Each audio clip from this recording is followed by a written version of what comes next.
Deca doma Mihajlo Stupar u Valjevu danas su dobila 100 kg slatkiša.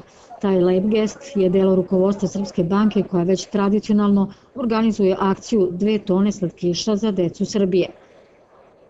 Akcija je već započeta u Beogradu. Slatkiši su poklonjeni deci u Univerzitetskoj klinici u Tiršovoj. Danas smo u Valjevu. Mi još nismo zvanično počeli da radimo ovde, ali smo želeli da naša deca, ovi mališani, dobiju taj najslađi poklon koji je za njih pred Novu godinu, da se danas malo družimo, da se slikamo sa njima, da imamo mi lepe uspomene iz ovog doma, jer Srpska banka, pored toga što želi da to bude poklon deci, ona podržava i druge humanitarne akcije.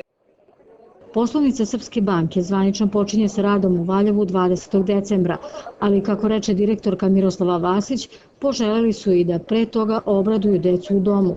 Ona je podsjetila i da je ta finansijska institucija nastala transformacijom specijalizovane organizacije Narodne banke Jugoslavije i Vojnog servisa, koja je do početka septembra 2003. godine bila poznata kao Jugarant banka.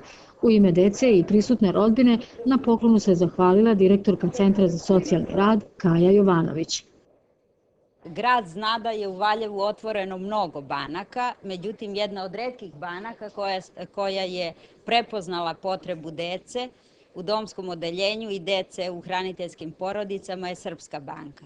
Ja im se od srca zahvaljujem na tome i na paketićima i slatkišima koje su pripremili za našu decu. Nova godina će deci doma Mihajlo Stupar sigurno biti lepša uz slatke darove.